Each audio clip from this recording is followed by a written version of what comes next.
ಕುಮಾರ್ ಕುಮಾರ್ ಅಂತ ಕೂಗಿ ಕುಮಾರ್ ವಿಡಿಯೋ ಮಾಡಿದ್ದಾರೆ ನೀನ ಮಾತಾಡಿದ್ದಾರೆ ಬೇರೆ ಯಾರೋ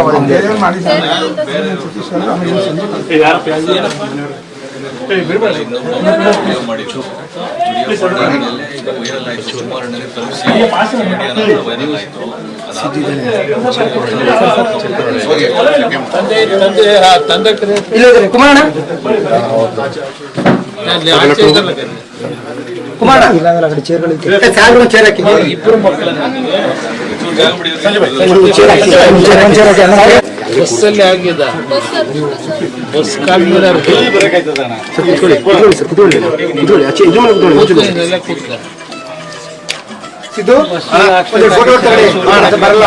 ಎಲ್ಲ ಆಪರೇಷನ್ ಮಾಡಿಸಿದೆ ಗೌರ್ಮೆಂಟ್ ಅದೇ ಎಲ್ಲ ಇದಾಯ್ತಲ್ಲ ಕೆರೆ ರೋಡಲ್ಲಿ ಐತಲ್ಲ ಸರ್ ಈಗ ಹೊಸ್ತು ಅಲ್ಲಿ ಅವರ ನಿಮ್ಮ ಈ ಮನೆ ಓನರ್ ಪಾಂಡವಪುರದ ಫೋನ್ ನಂಬರ್ ಇದೆಯಾ? ಐತೆ ಸರ್. ಫೋನ್ ತಗೊಳ್ಳಿ. ಅದೇ ಇಲ್ಲಿಂದ ಅವ್ರು ಅಲ್ಲ ಹಿಂಗೆ ಹೋಗೋರು ಇಲ್ಲಿಂದ ಮನೆ ಕೊಟ್ಟವ್ರು ಅವರು ಮೊದಲೆಲ್ಲ ಇಲ್ಲೇ ಇದ್ದು ಸರ್. ನಮ್ಮ ತಾಯಿ ತೀರೋದ್ಮೇಲೆ ಎಲ್ಲ ಅಲ್ಲಿ ಹೋಗಿ ಸೇರ್ಕೊಂಡ್ರು ಸರ್. ಸತಿ ಫೋನ್ ನಂಬರ್ ಇದೆ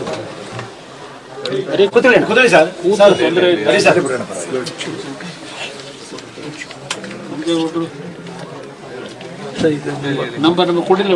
53 93 25 53.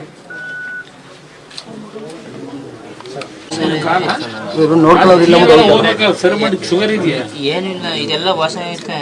ಬೆಳ್ದು ಇರೋ ಇದು ನಟ್ಟು ಇದು ಎಲ್ಲ ಇದೈತೆ. ನಾನು ಹೇಳ್ತೀನಿ ಡಾಕ್ಟರ್ ಹೋಗಿ ನೋಡ್ತೀಯ. ಬಸ್ಸು ಅದಕ್ಕೆ ಇದಾಗಿ ಹೋಗಿದ್ದೆ. ಮಾಂಸ ಬೆನ್ನೆಲ್ಲ ಕೂದು ಮಾಂಸ ಇಲ್ಲ. ಹಿಂದ್ಗಡೆ ಬೆನ್ಕು ಏಟಾಗಿದೆ. ತೆಗೆದು ತೆಗೆದು ಇಲ್ಲಿಗೆ ಹಾಕವ್ರೆ. ಮಾಡವ್ರೆ.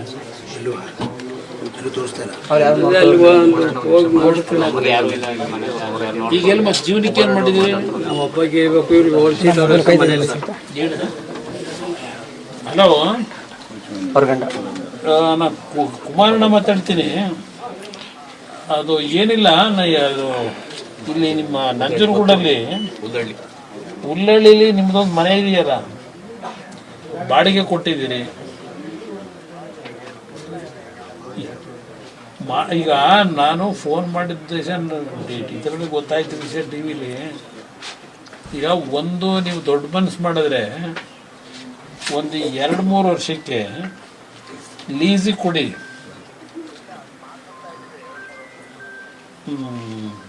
ಪಾಪ ಅವ್ರ ಅನ್ನಲ್ಲ, ಒಂದು 2 ವರ್ಷ ನೀವು ಮುಂದಕ್ಕೆ ಹಾಕೊಂಡ್ರೆ ನಿಮಗೆ ಲೀಸ್ ಎಷ್ಟು ಹೇಳ್ತಾ ಇದ್ದೀರಿ? ಹಲೋ, ಎಷ್ಟು ಹೇಳ್ತಾ ಇದ್ದೀರಿ ರೇಟು? ಇಲ್ಲಿ 20 ಲಕ್ಷ. ಸರಿ ಸರಿ ಆಯಿತು, ನೋಡೋಣ. ಒಂದು ತಿಂಗಳು ಟೈಮ್ ಕೊಡಿ. ಸರಿ ಆಯಿತು. ಓಕೆ, ಸರಿ ಸರಿ ಸರಿ, ಓಕೆ ಓಕೆ ಓಕೆ ಆಯ್ತಣ್ಣ. ಮನೆ ಮಾರ್ತಾರಂತೆ. ಬೇರೆ ಕಡೆ ಯಾವ್ದಾದ್ರು ಇದು ಹುಟ್ಟೂರು ಇದೆ, ಇಲ್ಲೇ ಇರಬೇಕು. ಇಲ್ಲಿ ಯಾರು ನನಗೆ ನೋಡ ಟ್ರೈ ಮಾಡ್ತೀವಿ. ನಮಗೆ ಸರ್ಕಾರದಲ್ಲಿ ಮನೆ ಕೊಡೋ ಸೈಟು ಕೊಡೋಕ್ಕಾಗಲ್ಲ, ಮನೆನೂ ಕೊಡೋಕ್ಕಾಗಲ್ಲ. ಈ ಸರ್ಕಾರದಲ್ಲಿ ದುಡ್ಡಿಲ್ಲ. ನಾನೆಲ್ಲ ಚೆಕ್ ಮಾಡಾಯ್ತು. ಇನ್ನೂ 1 ವರ್ಷ 2 ವರ್ಷದವರೆಗೆ ಸೈಟ್ ಅಲಾಟ್ಮೆಂಟು ಕೊಡಲ್ಲ, ಮನೆನೂ ಕೊಡಲ್ಲ, ದುಡ್ಡಿಲ್ವಂತೆ. ಆ ದೃಷ್ಟಿಯಿಂದ ನಾನು ಏನು ಯೋಚನೆ ಮಾಡೋದು, ನಾವು ಯಾರಾದರೂ ಲೀಸಿಗೆ ಮನೆ ಹುಡುಕಿ ನೀವು ಬೇಕಾದ್ರೆ ಅವರಿಗೆ ನಾವು ದುಡ್ಡು ಕೊಟ್ಟರೆ ಒಂದು 5 ವರ್ಷಕ್ಕೆ ಅಂತ ಲೀಸಿಗೆ ತಗೊಂಡಿಲ್ಲ, 3 ವರ್ಷಕ್ಕೆ ತಗೊಳ್ಳಿ. ಮುಂದೆ 2 ವರ್ಷಕ್ಕೆ ಎಲೆಕ್ಷನ್ ಬರುತ್ತೆ. ಬಂದ ಮೇಲೆ ಆಮೇಲೆ ಏನಾದರೂ ಸರ್ಕಾರದವ್ರು ಮಾಡ್ಬೋದು. ಈ ಸರ್ಕಾರದಲ್ಲಿ ಡಿ ಸಿಗೆ ಎಲ್ಲರಿಗೂ ಈಗಾಗಲೇ ಮಾತಾಡ್ಕೊಂಡೇ ಬಂದೆ, ಸೈಟು ಇಲ್ಲ, ಮನೆನೂ ಕೊಡೋಕ್ಕಾಗಲ್ಲ, ಇನ್ನೂ 1 ವರ್ಷ ಏನು ಮನೆ ಕೊಡಲ್ಲ ಅಂತ. ಇದು ಪರಿಸ್ಥಿತಿ. ಆ ದೃಷ್ಟಿಯಿಂದ ಯಾರಾದರೂ ಲೀಸ್ಗೆ ಮನೆ ಕೊಡೋದಾದರೆ, ಇಲ್ಲೇ ಊರೊಳಗೆ ಏನಾದರೂ ಬೇಕಾದ್ರೆ ಹುಡುಕಿ ಏನಾದರೂ ಒಂದು ಇದರಲ್ಲಿ ಕೊಟ್ಟರೆ ದುಡ್ಡು ನಾನು ಕೊಡ್ತೀನಿ. 2 ವರ್ಷಕ್ಕೋ 3 ವರ್ಷಕ್ಕೆ ಕೊಡಲಿ ಸರ್. ಪ್ರತಿ ತಿಂಗಳು ಕೊಡೋದಕ್ಕಿಂತ, ಬಾಡಿಗೆ ಕೊಡೋದಕ್ಕಿಂತ ಯಾರಾದರೂ ಲೀಸಿಗೆ ಕೊಟ್ಬಿಟ್ರೆ ಆ ಲೀಸ್ ಅಮೌಂಟ್ ಏನು ಹೇಳ್ತಾರೆ ಕೊಡ್ತೀನಿ ಸರ್. ಆಯಿತಾ? ಅವರೊಂದು 3 ವರ್ಷ ಇರಲಿ. ಆಮೇಲೆ ಮನೆ ಸರ್ಕಾರ 200% ಬರುತ್ತೆ ಮಾಡಿಸ್ಕೊಡೋದು. ಈ ಸರ್ಕಾರದಲ್ಲಿ ಒಂದು ಮನೆ ಕೊಡೋ ಪರಿಸ್ಥಿತಿ ಇಲ್ಲ. ನಾನೆಲ್ಲ ಚೆಕ್ ಮಾಡ್ಕೊಂಡಾಯ್ತು. ನಮ್ಮ ಮಾಧ್ಯಮ ಸ್ನೇಹಿತರು ಇಲ್ಲೇ ಇರಬೇಕು. ಇದೇ ಇರೋ ಪರಿಸ್ಥಿತಿ. ಯಾಕೆಂದರೆ ಪಾಪ ನನಗೆ ಬೇಜಾರಾಗಿದ್ದು, ಅವನು ಯಾರೋ ಪಾಪ ಹುಡುಗ ಒಂದು ವಿಡಿಯೋ ಮಾಡಿದ, ಮಾಡಿ ಈ ಥರ ಕುಮಾರಣ್ಣವ್ರಿಗೆ ಈ ವಿಡಿಯೋ ನೋಡಿದ್ರೆ ಗಮನಕ್ಕೆ ತನ್ನಿ ಅಂತೇಳಿ. ಅದು ನಮ್ಮ ಸತೀಶ್ ನನಗೆ ಮೊನ್ನೆ ಹೋದ ವಾರ ತೋರಿಸ್ದೆ. ಅದರ ಮೇಲೆ ಆಗ್ತೀನಿ ನಮ್ಮ ಸುಮಾರು ಜನ ಅಂದ್ರಂತೆ ಸರ್, ನಿಮಗೆ ಶೇರ್ ಮಾಡಿದ್ರೆ ಅವ್ರು ಬಂದು ಹೆಲ್ಪ್ ಖಂಡಿತ ಮಾಡ್ತಾರೆ, ಅವ್ರಿಗೆ ಮಾಡಿ ಅಂತ ಅವ್ರ ಜೊತೆಲಿ ಅಂದ್ರಂತೆ. ಅದಕ್ಕೆ ನಿಮ್ಮ ಹೆಸರು ಹೇಳಿ ಅವ್ರು ಮಾಡಿದ್ರು ಸರ್. ಇಮ್ಮಿಡಿಯೇಟಾಗಿ ಹರೀಶ್ಗೂ ಹೇಳಿದ್ದೀನಿ, ಮುಂದೆ ಊಟಗೂ ಹೇಳಿದ್ದೀನಿ, ಇಮ್ಮಿಡಿಯೇಟಾಗಿ ವ್ಯವಸ್ಥೆ ಮಾಡಿಸ್ಕೊಡ್ತೀನಿ. ಇಲ್ಲೇ ಊರೊಳಗೆ ಸಿಕ್ಕಿದ್ರೆ ನೋಡಿ ಒಂದು ಭಾಗ. ಇನ್ನು ಮಕ್ಕಳಿಗೆಲ್ಲ ಏನು ಮಾಡಿದ್ದೆ? ಎಷ್ಟು ಸಂಪಾದನೆ ಮಾಡ್ತೀಯ?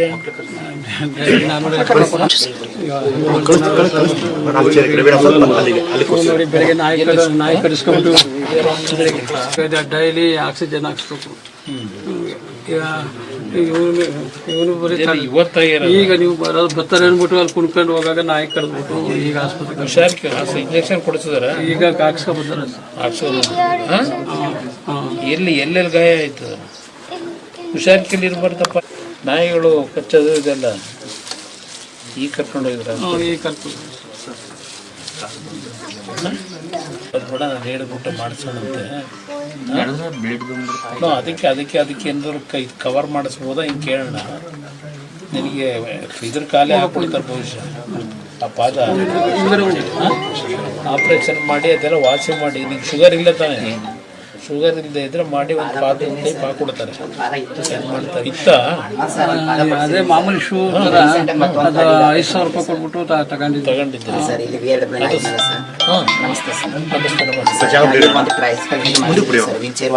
ಸ್ಕೂಟರ್ ಕೊಡಿಸಿದ್ದೀವಿ. ಇವ್ರಿಗೆಲ್ಲ ಅವಾಗ ಸ್ಕೂಟರ್ ಕೊಟ್ಟಿದ್ರು. ಒಂದು ಕಾಲಿತ್ತು, ಈಗ ಒಂದು ಪೂಜೆಗೆ ಸರ್. ಈಗ ಅದನ್ನ ಏನು ವ್ಯಾಪಾರ ಮಾಡ್ಕೊಂಡು ಹೋಗ್ಲಿ ಅಂತ ಮತ್ತೆ ಸ್ವಲ್ಪ ದುಡ್ಡು ಕೊಟ್ಟಿದ್ರು. ರೀಸೆಂಟ್ ಮತ್ತೆ ಒಂದು ಕಾಲ ಆಗೋದ್ರಿಂದ ಈಗ ತುಂಬಾ ಬೇಡೇನಾಗಿದೆ ಸರ್ ಇದು. ಅಲ್ಲ, ನಾನು ಹೇಳ್ತೀನಿ ಡಾಕ್ಟ್ರಿಗೆ, ರವಿ ಸ್ವಲ್ಪ ನೀನು ಜವಾಬ್ದಾರಿ ತಗೋತೀಯ. ಈಗ ನೀನು ಇರೋವರಿಗೆ ದುಡಿಮೆ ಮಾಡಿ ಇವ್ರು ಸಾಕ್ಬೋದು. ಒಂದು ಮನೆ ಇತ್ತು, ಇವಳಿಗೋಸ್ಕರ ತೆಗಿಸ್ಬೇಕು ಮಾರಿದ್ರೆ ಅದು ಮಾರಿದೆ. 10 ಕುಂಟೆ ಗದ್ದೆನೂ ಇತ್ತು, ಅದು ಮಾರಿದೆ. ಕಿಡ್ನಿ ಇನ್ಫೆಕ್ಷನ್ 2 ಇತ್ತು ಮನೆ. ಒಂದು 10 ಕುಂಟೆ ಗದ್ದೆ ಇತ್ತು. 2 ಸಮಸ್ಯೆ ಇಲ್ವಾ? ಕಿಡ್ನಿ ಸಮಸ್ಯೆ ಸಹ ಅವ್ರಿಗೆ. ಆಮೇಲೆ 6 ಗಂಟೆ ಒಂಚೂರು ನೀರು ಕುಡಿದ್ರು ಇವರೆಲ್ಲ ಗ್ಲುಕೋಸ್ ಕೊಡೋಕೈತೆ. ಅದಕ್ಕೆ ಬೆಳಗ್ಗೆ ಒಂದು ಗ್ಲುಕೋಸ್, ಸಾಯಂಕಾಲ ಒಂದು ಗ್ಲುಕೋಸ್ ಇಂಜೆಕ್ಷನ್ ಹಾಕ್ಸ್ಬೇಕು, ಕಟ್ಟಿಸ್ಬೇಕು. ಡೈಲಿ 1,200 ರೂಪಾಯಿ 1,000 ರೂಪಾಯಿ ಖರ್ಚಾಯ್ತದೆ. ಒಂದು 3 ದಿನ ಇರಲ್ಲ ವಾರದಲ್ಲಿ. 3 ದಿನ ಚೆನ್ನಾಗಿರ್ತಾರೆ, 4 ದಿನ ಹಿಂಗೆ ಬಿರ್ಕೊತಾರೆ. ಈಗ ಏನಾದರೂ ನಿನಗೆ ಇಲ್ಲೊಂದು ಅಂಗಡಿ ಹಾಕ್ಕೊಟ್ರೆ 450 ಕೊಡ್ತಾನೆ ತಿಂಗಳು. ಕೈ ಇವನು ಒಂದು ಇಲ್ಲೊಂದು ಅಂಗಡಿ ಹಾಕ್ಬಿಟ್ರೆ ಒಂದು ಜಾಗ ಹುಡುಗಿಸೋಣ, ಒಂದು ಅಂಗಡಿಗೆ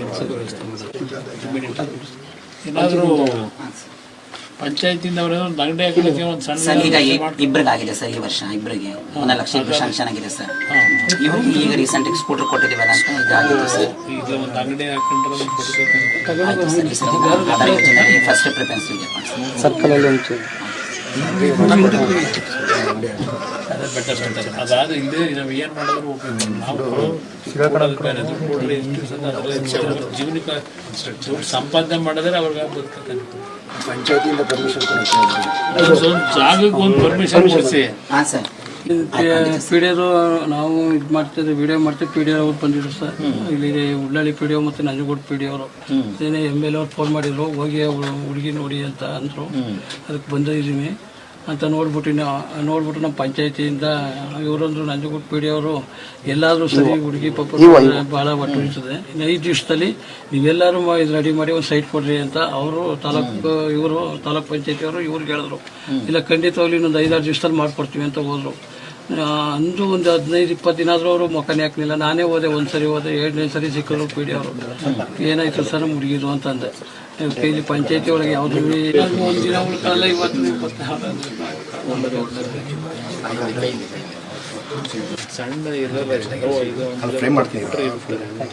ಊರಲ್ಲೇ ಏನಾದ್ರು ಮಾಡಿ ಕೇಳಿ ಇಲ್ಲಿ ಕರೆಸ್ಕೊಂಡಿದ್ದೆ ಅದಕ್ಕೆ ಇವ್ರನ್ನ ಅಭಿಯಾನ ಒಂದು ನಿಮಿಷ.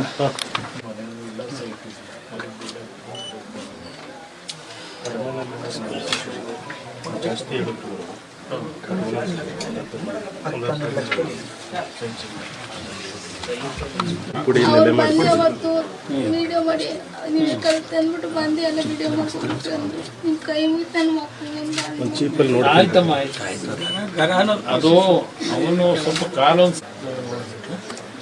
ಒಂದು ಸತಿ ಸದ್ಯಕ್ಕೆ ಸರ್ 25-50 ಕೊಟ್ಟಿರುವಂಗೆ ಸರ್ ಫ್ರೆಶ್. ಆಮೇಲೆ ಮನೆಯದು ವ್ಯವಸ್ಥೆ ಮಾಡಿಸ್ಕೊಡ್ತೀನಿ. ನೀನು ಹೋದ್ರೆ ಕಷ್ಟ. ಈ ಮನೆ ಖಾಲಿ ಮಾಡ್ಕೊಂಡು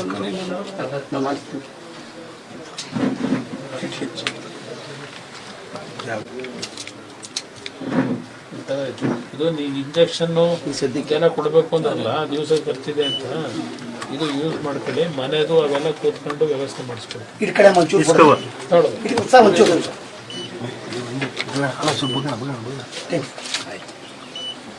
ಧೈರ್ಯವಾಗಿರೋ ಎದುರು ಬಿಡ. ಬೇಡ ಬೇಡ ಬೇಡ ಬೇಡ ಬೇಡ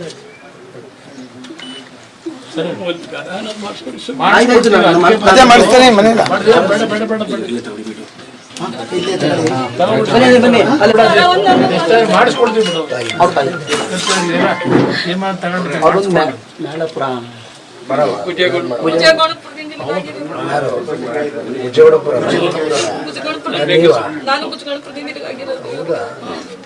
ಇಲ್ಲಿ ಎಷ್ಟು ವರ್ಷ ಇದ್ರಿ? 25 ವರ್ಷ. 25 ವರ್ಷ. ಬಟ್ ನಿಮ್ಮ ಆಸ್ತಿ ಎಲ್ಲ ಇವಳಿಗೋಸ್ಕರ ಕಳೆದಿಲ್ಲ. ಚಾಮುಂಡೇಶ್ವರಿ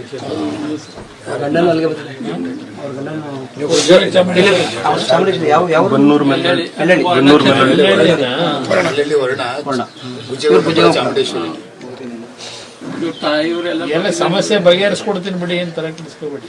ಅವೆಲ್ಲ ಕೂತ್ ಮಾತಾಡಿ ಮಾಡ್ಕೊಡ್ತೀನಿ. ಕಳೆದ ವಾರ ನನಗೆ ಏರಿಯ ಕಚೇರಿಯಲ್ಲಿದ್ದಾಗ ಒಂದು ಟ್ವೀಟ್ ಮಾಡಿದಂಥದ್ದನ್ನು ಗಮನಿಸ್ತಾ ಇದ್ದೆ. ಒಬ್ಬ ಯುವಕ ಈ ಕುಟುಂಬದ ಪರಿಸ್ಥಿತಿಯನ್ನು ನೋಡಿ ಒಂದು ಟ್ವೀಟ್ ಮಾಡಿ, ಈ ಟ್ವೀಟ್ ನೋಡಿದಂಥವ್ರು ದಯವಿಟ್ಟು ಕುಮಾರಸ್ವಾಮಿ ಅವರು ಗಮನಕ್ಕೆ ತನ್ನಿ ಅಂತಕ್ಕಂಥ ಒಂದು ಸಂದೇಶ ಕೊಟ್ಟಿದ್ದಾರೆ. ಅದರ ಮೇಲೆ ನಮ್ಮ ಇಲ್ಲಿಯ ಸಂಜಯ್ ಅಂತಕ್ಕಂಥ ನಮ್ಮ ಕಾರ್ಯಕರ್ತರು, ನಮ್ಮ ಅಭಿಮಾನಿಗಳು ಅವರಿಗೆ ಮೆಸೇಜ್ ಕೊಟ್ಟ ನಂತರ ಅವ್ರು ಇಲ್ಲಿ ಬಂದು ಈ ಕುಟುಂಬದ ಪರಿಸ್ಥಿತಿಗಳೇನಿದೆ ಅದನ್ನೆಲ್ಲ ಗಮನಿಸಿ ನನ್ನ ಗಮನಕ್ಕೆ ತಂದರು ಕಳೆದ ವಾರ. ಅದರ ಹಿನ್ನೆಲೆಯಲ್ಲಿ ಇವತ್ತು ಇಲ್ಲಿ ಬಂದಿದ್ದೇನೆ. ಈ ಹೆಣ್ಣು ಮಗಳು 2 ಕಾಲುಗಳಿಲ್ಲ. ಈ ಹೆಣ್ಣು ಮಗಳ ಒಂದು ಕಾಯಿಲೆಗೋಸ್ಕರಲೇ ಈ ಕುಟುಂಬದಲ್ಲಿದ್ದಂಥ ಒಂದು ಮನೆ, ಅದಕ್ಕೆ ಅದರ ಜೊತೆಯಲ್ಲಿ ಒಂದು 10 ಗುಂಟೆನೋ 20 ಗುಂಟೆನೋ ಇದ್ದಂಥ ಜಮೀನು, ಅದು ಎಲ್ಲವನ್ನು ಮಾರಿ ಈ ಹೆಣ್ಣು ಮಗಳ ಆರೋಗ್ಯ ಉಳಿಸ್ಬೇಕು ಅಂತ ಹೇಳಿ ಕುಟುಂಬ ಸಂಪೂರ್ಣವಾಗಿ ಬೀದಿಗೆ ಬಂದಿದ್ದಾರೆ. ಈ ಮನೇನ 2,000-3,000 ಬಾಡಿಗೆಗೆ ಇಲ್ಲೇನು ವಾಸ ಇದ್ದಾರೆ. ಇಲ್ಲಿ ಕುಟುಂಬದಲ್ಲಿ ಇವತ್ತು ದುಡಿಮೆ ಮಾಡ್ತಾ ಇರತಕ್ಕಂಥದ್ದು ಈ ಹೆಣ್ಣು ಮಗಳ ತಂದೆ. ದಿನಕ್ಕೆ 450 ರೂಪಾಯಿ ಸಂಪಾದನೆ ಮಾಡ್ತಾ ಇದ್ದೀನಿ ಅಷ್ಟೇ ಅಂತಕ್ಕಂಥದ್ದನ್ನ ಹೇಳ್ತಾ ಇದ್ರಿ. ಈ ಯಜಮಾನರು ಅಲ್ಲಿ ಕೂತಿದ್ದಾರೆ, ಅವರಿಗೆ ಬಸ್ ಸರಿದು ಆ ಕಾಲು ಸಂಪೂರ್ಣವಾಗಿ ಒಂದು ಕಾಲಿಗೆ ಡ್ಯಾಮೇಜ್ ಏನಾಗಿದೆ, ಇನ್ನೂ ವಾಸಿಯಾಗಿಲ್ಲ. ಇದು ಒಂದು ಈ ಕುಟುಂಬದ ಪರಿಸ್ಥಿತಿ. 2 ಸಣ್ಣ ಮಕ್ಕಳಿದ್ದಾರೆ, ಹೆಣ್ಮಗಳು. ಈಗ ನಾನು ಈ ಕುಟುಂಬದ ಪರಿಸ್ಥಿತಿ ನೋಡಿ, ನಾನು ನಮ್ಮ ಹುಣಸೂರಿನ ಶಾಸಕರು ಹರೀಶ್ ಅವರು, ನಮ್ಮ MLC ಅವರು ಮಂಜೇಗೌಡರು ನಾವೆಲ್ಲ ಇವತ್ತೇನು ಬಂದಿದ್ದೇವೆ, ಇವತ್ತು ಒಂದು ಲೀಸ್ಗೆ ಮನೇನ ಮಾಡಿಸ್ಕೊಳ್ಳೋಣ ಅಂತಂದರೆ ನಾನು ಜಿಲ್ಲಾಧಿಕಾರಿಗಳಿಗೆ ಫೋನ್ ಮಾಡಿ ಕುಟುಂಬದ ಸಮಸ್ಯೆ ಬಗ್ಗೆ ಚರ್ಚೆ ಮಾಡಿದಾಗ ಜಿಲ್ಲಾಧಿಕಾರಿಗಳಾಗಲಿ ಈಗಾಗಲೇ ಅವರು CO ಅವರು ತಕ್ಷಣ ಸ್ಪಂದಿಸಿದ್ದಾರೆ, ಏನಿದೆ ಪರಿಸ್ಥಿತಿ ನೋಡಬೇಕು ಅಂತ. ಈಗ ತಹಶೀಲ್ದಾರರು ಬಂದಿದ್ದಾರೆ. ಇಲ್ಲಿ ಪ್ರಶ್ನೆ ಸರ್ಕಾರದಲ್ಲಿ ನಾನು ಚೆಕ್ ಮಾಡಿದಾಗ CO ಅವರು ಹೇಳಿದಂಥದ್ದು ಇನ್ನೂ 1 ವರ್ಷವಾದರೂ ಸೈಟ್ ಕೊಡ್ತಕ್ಕಂಥದ್ದು, ಮನೆ ಕೊಡ್ತಕ್ಕಂಥದ್ದಕ್ಕೆ ಸರ್ಕಾರದಲ್ಲಿ ಬಜೆಟ್ ಇವತ್ತು ಸಾಧ್ಯ ಇಲ್ಲ ಅಂತಕ್ಕಂಥದ್ದು ಒಂದು ವಿಷಯ ನನ್ನ ಗಮನಕ್ಕೆ ಬಂದಿದೆ. ಆ ಹಿನ್ನೆಲೆಯಲ್ಲಿ ಈಗ ನಾನು ಈ ಬಾಡಿಗೆ ಕೊಟ್ಟಂಥ ವ್ಯಕ್ತಿ ಅವರು ಪಾಂಡುಪುರದಲ್ಲಿ ವಾಸ ಇದ್ದಾರೆ, ಎಲ್ಲ ಇಲ್ಲಿ ಬಿಟ್ಟು ಹೋಗಿದ್ದಾರೆ, ಪಾಂಡುಪುರದಲ್ಲಿದ್ದಾರೆ. ಅವರಿಗೆ ನಾನು ನೋಡೋಣ ದೂರವಾಣಿ ಕರೆ ಮುಖಾಂತರ ನಾನೇ ಮಾತಾಡೋಣ ಅಂತ ಹೇಳಿ ಲೀಸ್ಗೆ ಏನಾದರೂ ಕೊಡ್ಲಿಕ್ಕೆ ಸಾಧ್ಯ ಇದ್ರೆ ಅಂತಕ್ಕಂಥದ್ದು ಮಾತಾಡ್ತಿದ್ದಂಗೆ ಅವರು ಇಲ್ಲ ನಾನು ಮಾರಾಟ ಮಾಡಬೇಕು ಅಂತ ತೀರ್ಮಾನ ಮಾಡಿಬಿಟ್ಟಿದ್ದೀನಿ ಅಂತಕ್ಕಂಥ ಪಾಪ ಅವರ ಕಷ್ಟಗಳೇನಿದೆಯೋ ನಾನು ಅವ್ರ ಬಗ್ಗೆ ಟೀಕೆ ಮಾಡಿದ್ದೀನಿ. ಅವರು ನನ್ನ ಗಮನಕ್ಕೆ ಅಂತಂದಿದ್ದಾರೆ, 1 ವಾರ 10 ದಿವಸದಲ್ಲಿ ನಮ್ಮ ಇಲ್ಲಿಯ ನಮ್ಮ ಲೀಡರ್ಗಳಿದ್ದಾರೆ, ಇವತ್ತು ನಮ್ಮ ಶಾಸಕರು, ನಮ್ಮ ವಿಧಾನ ಪರಿಷತ್ ಸದಸ್ಯರು, ರವಿ, ನಮ್ಮ ಸಂಜಯ್ ಇವರಿಗೆ ಎಲ್ಲರಿಗೂ ಗಮನ ಕೊಟ್ಟಿದ್ದೇನೆ. ಇನ್ನೊಬ್ಬರು ನಮ್ಮ ಅಭಿ ಅಂತ ಹೇಳಿ ಅವ್ರಿಗೂ ಹೇಳಿದ್ದೇನೆ, ಇಲ್ಲೇ ಯಾವುದಾದ್ರೂ ಒಂದು ಮನೆ ಇಲ್ಲ ಮಾರಾಟಕ್ಕಿದ್ದರೆ ಇಲ್ಲ ಲೀಸ್ ತಕ್ಷಣ ನೋಡ್ಲಿಕ್ಕೆ ಹೇಳಿದ್ರೆ 1 ವಾರ 10 ದಿವಸದಲ್ಲಿ ಅವ್ರಿಗೆ ವ್ಯವಸ್ಥೆ ಮಾಡ್ತಕ್ಕಂಥದ್ದು ತೀರ್ಮಾನ ಮಾಡಿದ್ದೀವಿ. ಅದು ಒಂದು ಭಾಗ. ಅದ್ರ ಜೊತೆಗೆ ಅವ್ರ ಕಾಲಿನ ಸರಿಪಡಿಸ್ತಕ್ಕಂಥದ್ದಕ್ಕೆ ನಮ್ಮ ಬೇಕಾದಂಥ ಕೆಲವು ಡಾಕ್ಟ್ರುಗಳಿದ್ದಾರೆ, ಹೇಳಿ ಸರಿಪಡಿಸ್ಲಿಕ್ಕೆ ಪ್ರಯತ್ನ ಪಟ್ಟು ಒಂದು ಅಂಗಡಿ ಹಾಕಿಡ್ಲಿಕ್ಕೆ ಒಂದು ಮೇಡಮ್ ಅವರೇ ಒಂದು ಏನಾದರೂ ಒಂದು ಜಾಗ ಎಲ್ಲಾದರೂ ಇಲ್ಲೇ ಕೊಟ್ಟರು ಪರವಾಗಿಲ್ಲ, ಇಲ್ಲೇ ಕೊಟ್ಟರು ಒಳ್ಳೇದಮ್ಮ, ಸ್ಕೂಲಲ್ಲೇ ಕೊಟ್ಟರು ಒಳ್ಳೇದಮ್ಮ, ನಾವು ವ್ಯವಸ್ಥೆ ಏನು ಬೇಕೋ ಮಾಡೋಣ, ನೀವು ಸ್ವಲ್ಪ ಅದರಿಂದ ಇವತ್ತು ಅವರು ದುಡಿಮೆ ಮಾಡ್ತಕ್ಕಂಥದ್ದಕ್ಕೆ ಒಂದು ಸಣ್ಣ ಅಂಗಡಿ ಹಾಕೊಡ್ಬೇಕಂತದಕ್ಕೂ ಏನು ಬೇಕೋ ವ್ಯವಸ್ಥೆ ಮಾಡಬೇಕು ಅನ್ನೋ ನೀವೇ ಬರಬೇಕಾಗಿ ಬಂತು. ಇಲ್ಲಿಗೆ ರಾಜ್ಯ ಸರ್ಕಾರದಲ್ಲಿ ಏನು ಸಹಾಯ ಮಾಡಿದ್ರು ಅಂತ ಎಲ್ಲರೂ ಕೇಳ್ಕೊಂಡ್ರೆ MP ಇಲ್ಲಿ ಸ್ಥಳೀಯದ MP ಇದು ಬಂದಿರಬಹುದು, ಒಬ್ಬೊಬ್ಬರದ್ದು ಒಂದೊಂದು ನಡವಳಿಕೆ ಇರ್ತದೆ. ನಾನು ಇಂಥ ವಿಷಯದಲ್ಲಿ ಟೀಕೆ ಮಾಡ್ಲಿಕ್ಕೆ ಹೋಗೋದಿಲ್ಲ, ಪ್ರಚಾರದ್ದು ಅವಶ್ಯಕತೆ. ನಾನು ಒಂದು ಉದಾಹರಣೆ ಕೊಡ್ತೇನೆ. ಒಂದು ಬಾರಿ ನನ್ನ ಮನೆಗೆ ಗದಗಿಂದ ಒಂದು ಹೆಣ್ಮಗಳು, ಒಂದು ನಾಯಕ ಸಮಾಜಕ್ಕೆ ಸೇರಿದಂಥ ಹೆಣ್ಮಗಳು, ST ಕ್ಯಾಟಗರಿಗೆ ಬಂದು ನನ್ನ ಹತ್ರ 2 ಎಮ್ಮೆಗಳು ನಾನು ಸಾಕಿ ಹಾಲನ್ನು ಮಾರಾಟ ಮಾಡಿ ಜೀವನ ಮಾಡ್ತಿದ್ದೆ, 2 ಎಮ್ಮೆಗಳು ಸತ್ತೋಗಿದೆ, ಜೀವನಕ್ಕೆ ಆಧಾರ ಇಲ್ಲ, ನನಗೇನಾದರೂ ನನ್ನ ಕಿಡ್ನಿ ಮಾರಾಟ ಮಾಡೋದಕ್ಕೆ ಸಿದ್ಧ ಇದ್ದೇನೆ, ಯಾರಿಗಾದ್ರೂ ನನ್ನ ಕಿಡ್ನಿ ಕೊಡಿಸಿ ನನಗೆ ಸ್ವಲ್ಪ ಆರ್ಥಿಕ ನೆರವು ಕೊಟ್ಟರೆ ನನ್ನ ಕುಟುಂಬ ಸಾಕ್ಲಿಕ್ಕೆ ಅನುಕೂಲ ಆಗುತ್ತೆ ಅಂತೇಳಿ ಒಂದು ಬಾರಿ ಒಂದು ಹೆಣ್ಮಗಳು ಬಂದಂಥದ್ದು. ಇನ್ನೂ ನಾನು ಮಾಡ್ತಿಲ್ಲ. ಕೊನೆಗೆ ನಾನು ಸರ್ಕಾರದ ಕಾರ್ಯಕ್ರಮಗಳು ಕೊಡಿಸ್ಬೇಕು ಅಂದ್ರೂ ಇವೆಲ್ಲ ನಾನಾ ರೀತಿಯ ಸಮಸ್ಯೆಗಳು, ಅದೆಲ್ಲ ಒಂದು ಭಾಗ. ನಾನು ತಕ್ಷಣದಲ್ಲಿ 1 ಲಕ್ಷ ರೂಪಾಯಿಗಳನ್ನು ಆ ಹೆಣ್ಣುಮಗಳು ಕೊಟ್ಟು ಕಿಡ್ನಿ ಮಾರಾಟ ಮಾಡ್ತೀನಿ, ಅವೆಲ್ಲ ಮಾರಬಾರ್ದು ಅಂತ ಮಾಡಬಾರ್ದು. ಲಕ್ಷ್ಮೇಶ್ವರ ಶಿರಟ್ಟಿ ತಾಲೂಕು. ಆ ಹೆಣ್ಣು ಮಗಳಿಗೆ ಕೊನೆ ನಾನೇ 1 ಲಕ್ಷ ರೂಪಾಯಿ ಕೊಟ್ಟು ಕಳಿಸ್ತೀನಿ, ಕಿಡ್ನಿ ಮಾರಾಟ ಮಾಡಿ ನಾನು ಕುಟುಂಬ ಸಾಕ್ತೀನಿ ಅಂತ ಹೇಳಿ. ಇಂಥ ಒಂದು ಪರಿಸ್ಥಿತಿಗಳಿದೆ. ನಾನು 100 ಉದಾಹರಣೆ 1000 ಉದಾಹರಣೆ ಕೊಡ್ತಾರೆ. ಇಂಥ ಒಂದು ಪರಿಸ್ಥಿತಿಗಳಲ್ಲಿ ಕೆಲವರು ಸಹಾಯ ಮಾಡ್ತಕ್ಕಂಥವ್ರು ಇದ್ದಾರೆ, ನಾನಿಲ್ಲ ಅಂತ ಹೇಳಿಲ್ಲ ಸಮಾಜದಲ್ಲಿ. ಅದು ಅವ್ರ ಗಮನಕ್ಕೆ ಹೋಗಿರೋದಿಲ್ಲ, ಸಹಾಯ ಮಾಡಬೇಕು ಅಂತ ಅಂತಾರೆ. ಜನಪ್ರತಿನಿಧಿಗಳಲ್ಲಿ ಅವ್ರವ್ರದ್ದೇ ಆದಂಥ ಒಂದು ಸಮಸ್ಯೆಗಳಿರ್ತದೆ. ಅದರಿಂದ ನಾನು ಅವ್ರ ಬಗ್ಗೆನೂ ಟೀಕೆ ಮಾಡೋದ. ನಾವು ಮೊದಲಿಂದಲೂ ಇಂಥ ವಿಷಯಗಳಲ್ಲಿ ತಕ್ಷಣಕ್ಕೆ ಸ್ಪಂದಿಸಿ ಕೆಲಸ ಮಾಡ್ತಕ್ಕಂಥವ್ರು. ನನ್ನ ಗಮನಕ್ಕೆ ಬಂದ ತಕ್ಷಣ ಇದು ಬಂದಿದ್ದೇನೆ. ಅದರಿಂದ ಈ ಕುಟುಂಬ ಪರಿಸ್ಥಿತಿ ನೋಡಿದ್ರೆ ಕಣ್ಣಲ್ಲಿ ಎಂಥವ್ರಿಗೊಂದಿದೆ ಬರುತ್ತೆ, ಕರುಳು ಎಣ್ತಕ್ಕಂಥ ಒಂದು ಪರಿಸ್ಥಿತಿ. ಈ ಥರ ಕುಟುಂಬಗಳು ಯಾವ್ಯಾವ ಭಾಗದಲ್ಲಿ ಎಷ್ಟೆಷ್ಟು 1000 ಜನ ಇದ್ದಾರೋ, ಲಕ್ಷ ಇದ್ದಾರೋ ಗೊತ್ತಿಲ್ಲ. ಆದರೆ ನನ್ನ ಗಮನಕ್ಕೆ ಬಂದಂಥ ಸಂದರ್ಭದಲ್ಲಿ ಸಹಾಯ ಮಾಡ್ತಕ್ಕಂಥದ್ದು ನಾನು ಮೊದಲಿಂದ ಬೆಳೆಸ್ಕೊಂಬಂದಿರೋ ಹವ್ಯಾಸ. ಅಂದರೆ ಈ ಕುಟುಂಬಕ್ಕೆ ಒಂದು ಶಾಶ್ವತ ಅಂತ ಏನೋ ನಂಬಿಕೆ ಮೇಲೆ ಪಾಪ ಯಾರೋ ಒಬ್ಬ ಯುವಕ ಕುಮಾರಣ್ಣವ್ರ ಗಮನಕ್ಕೆ ತನ್ನಿ ಅಂತಕ್ಕಂಥದ್ದನ್ನು ಈ ಕುಟುಂಬದ ಪರಿಸ್ಥಿತಿ ನೋಡಿ ಅವನೇನು ಕೊಟ್ಟಿದ್ದಾನೆ, ಅವನು ಚೇತನ್ ಅಂತ ಅದು ನಾನು ನೋಡಿದ ಮೇಲೆ ಇಲ್ಲಿ ಬರಬೇಕು ಅಂತಕ್ಕಂಥ ಒಂದು ತೀರ್ಮಾನ ಮಾಡಿ ಇವತ್ತು ಬಂದಿದ್ದೀನಿ. ಈ ಕುಟುಂಬದ ಎಲ್ಲ ಪರಿಸ್ಥಿತಿ ಮಕ್ಕಳೇನಿದ್ದಾವೆ ಇವಕ್ಕೂ ಎಲ್ಲ ನಮ್ಮ ಮಂಜೇಗೌಡರು ಆ ಮಕ್ಕಳ ಎಜುಕೇಷನ್ಗೆ ನಾನು ಜವಾಬ್ದಾರಿ ತಗೋತೀನಿ ಅಣ್ಣ ಅಂತಕ್ಕಂಥದ್ದನ್ನು ಮಂಜೇಗೌಡರು MLC ಅವರು ಏನು ಹೇಳ್ತಿದ್ದಾರೆ. ಮನೆ ವಿಷಯದಲ್ಲೂ ಹರೀಶ್ ಅವರು, ರವಿ ಇವರೆಲ್ಲ ಕೂತು, ಸಂಜೆ ಎಲ್ಲ ಕೂತು ಈವನ್ ಅಂತ 10 ದಿವಸದೊಳಗೆ ಮನೆ ಪರಿಸ್ಥಿತಿಗೆ ಸರಿಪಡಿಸ್ಕೊಡ್ಲಿಕ್ಕೆ ತಯಾರಾಗಿದ್ದೇವೆ. ನಾನು ಉರ್ಲಳ್ಳಿ ಗ್ರಾಮದ ಜನತೆಯಲ್ಲೂ ಮನವಿ ಮಾಡೋದು, ಯಾರಾದರೂ ದೊಡ್ಡ ಮನಸ್ಸು ಮಾಡಿ ಇಲ್ಲ ಜಾಗನಾದರೂ ಕೊಡ್ತೀರಾ ಇಲ್ಲ ಮನೆನಾದರೂ ಯಾರಾದ್ರು ಕೊಡೋದಿದ್ರೆ ದಯವಿಟ್ಟು ಒಂದು ಮಾನವೀಯತೆ ದೃಷ್ಟಿಯಿಂದ ಈ ಕುಟುಂಬಕ್ಕೆ ಸಹಾಯ ಮಾಡಿ. ನೀವೇ ಮಾತಾಡಿ.